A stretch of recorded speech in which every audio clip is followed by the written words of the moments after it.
What was the luckiest moment in your life? The luckiest moment? But how do you say that?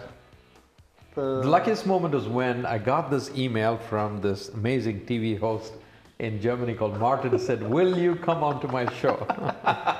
Yo, Gast! How are you, Martin? How are you? Good to see you. Thanks for being on my show. Absolutely. What a pleasure. Great. What a pleasure for me.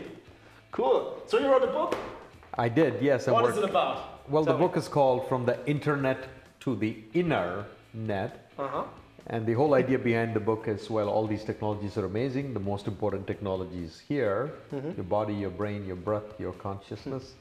So this book explores how do you live in today's modern world, surrounded by all of these amazing technologies that we carry around with us, and still use wisdom traditions to connect to our inner net.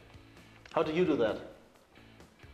My anchor practices are, for example, yoga and meditation, and I take time every day to fit that in and make it part of my everyday life. So that allows me to give some amount of space to step away from the frenzied behavior we have around, say, checking our messages all the time and wanting to... We all know that. Yes. Yeah, but you got to make space to really step away. And for me, my yoga mat, my meditation cushion provide that respite. Cool. And you work at Google? I work at Google, yes, absolutely. Which should make you a little suspicious, because on the other hand, you can say, I am the drug dealer because my day job is to make more weapons of mass distraction. Really? Yeah, with all of the technologies that we are building. And yet I'm espousing that you occasionally need to unplug from the internet to plug into your inner net. Great. I love that idea. And so you combine your work at Google with yoga? To some extent, yes, I do. I mean, I have a core business job at Google, which is to work with the top 1,000 brands around the world, like Nike and BMW and L'Oreal, and demystify digital brand marketing. But given I have this personal interest, and Google as an organization encourages you to bring your whole self to work, I brought my personal interest in yoga and meditation to Google. I founded a group 11 years ago when I joined the company, a yoga program for Googlers called Yoglers. And I have taught every week. Every Monday I teach a class, plus other Googlers are now teaching the class as well. As a result, we now have 300 yoga classes a week at Google. It's one of the largest programs. Wow. And that's one of many examples of how I integrate a personal interest and passion into my professional life at Google, and Google encourages all Googlers to do that. Did you experience failure in your working life? Oh, I experience failure all the time in my working life. Go on. Because, no, seriously, it's nothing to be afraid of or nothing wrong. It's actually a badge of honor.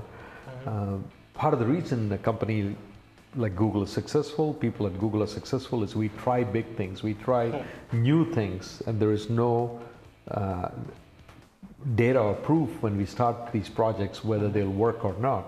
So most of them are destined to quote unquote failure, and that they will not work as intended. We never think of it as having failed. We learned something from it. It may not deliver the results we expected, but we learned something from the process, and then the project or the product will morph into something else. So in that sense, yeah, we fail all the time. In fact, each quarter when you sit for your review with your manager, if you don't show some amount of failures, they'll think that you're not trying hard enough, that you're not imagining big enough. Because when you imagine really big ideas, new ideas, innovative ideas, you are bound to fail many times. But out of many failures, you then will go on to succeed. So it is not, it's not a stigma at all, it is a badge of honor. Gast, thank you very much. Thank you, Martin. It's a great time. It's a pleasure being on your show. Thank you so much. Wish you all the best and look forward to seeing you again on the show. Thanks. Thank you. Take care.